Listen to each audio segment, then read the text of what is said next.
Somewhere out there, someone just took their 4th personality quiz this month, hoping this one finally tells them who they really are. And a guy who died in 1900 already told them why that's never going to work. Nietzsche didn't believe you have a true self sitting somewhere inside you, waiting to be discovered. He thought that whole idea, the one basically our entire self-help and aesthetic culture is built on, is a trap. And once you see why, you cannot unsee it in your own feed. We are obsessed with finding ourselves right now. Personality tests, MBTI in the bio, astrology as a personality summary, aesthetic identities, that girl, dark academia, clean girl, whatever's trending this month, like picking a skin in a video game, except it's supposed to tell you who you actually are.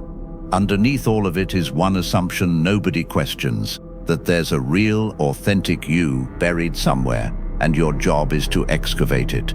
Find the right label, the right vibe, the right quiz result, and you'll finally know. But what if that's backwards? What if there's nothing to find, because there was never anything buried there to begin with? For Nietzsche, the self isn't a noun, it's closer to a verb. You don't have an identity sitting in storage waiting to be uncovered. You generate one, continuously, through what you actually do, what you choose under pressure, what you build and destroy and rebuild over time. His phrase for this is, become who you are, which sounds like a contradiction until you realize that's the entire point. You're not born as a finished person hiding under some fog. You're raw material, and the self is the ongoing project of shaping that material through action.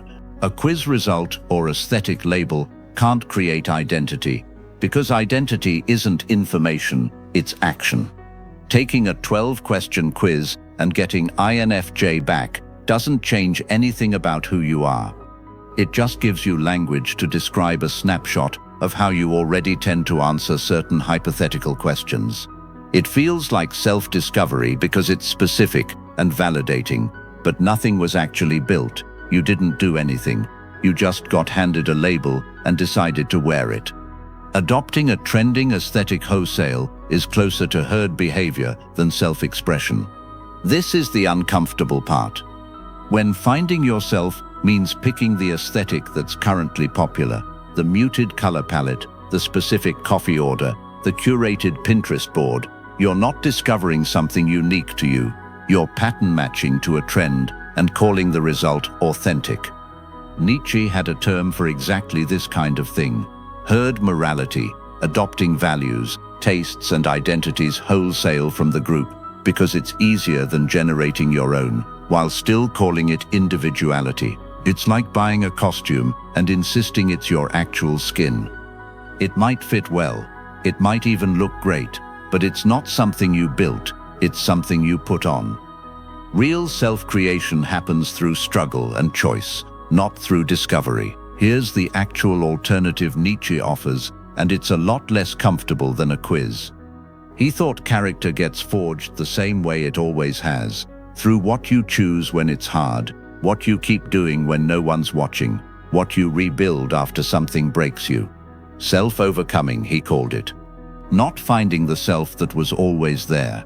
Actively becoming someone through the accumulation of real choices under real pressure. That's why "Who am I?" can't actually be answered by a personality test. The test asks about a fixed present. Nietzsche's question is about an ongoing process. You're not a type, you're a trajectory.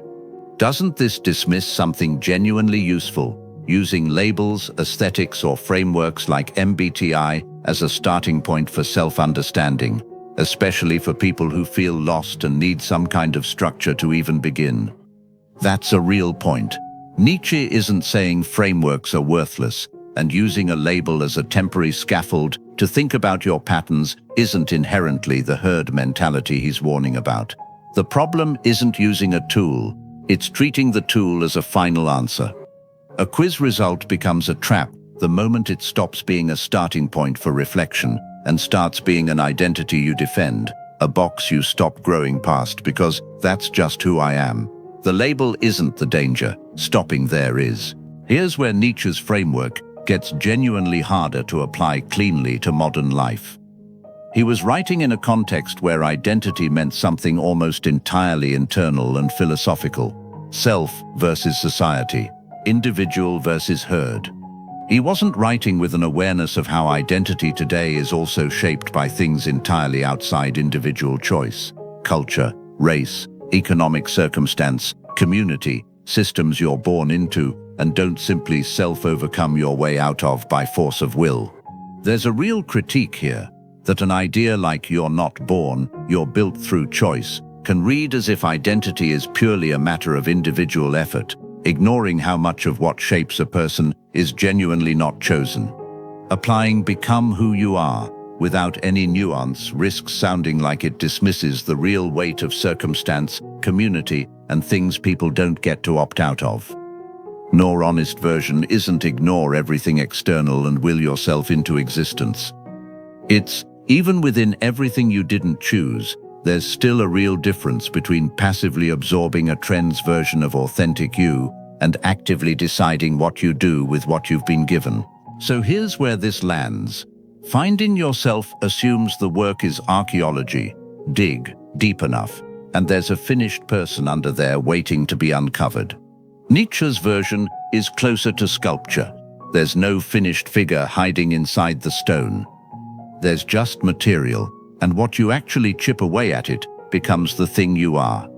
The quiz, the aesthetic, the label, those can be interesting data points about your current tendencies, but none of them are you. You're the one still swinging the chisel. Which means the identity crisis so many people feel right now, the "I don't know who I am" spiral, might not be a discovery problem at all. It might be an action problem. You don't find the answer by looking harder inward. You generate it by doing something, choosing something, and seeing what that choice reveals about what you're actually made of. So next time you're tempted to take another quiz hoping this one finally explains you, maybe don't. Go do the hardest true thing on your list this week instead.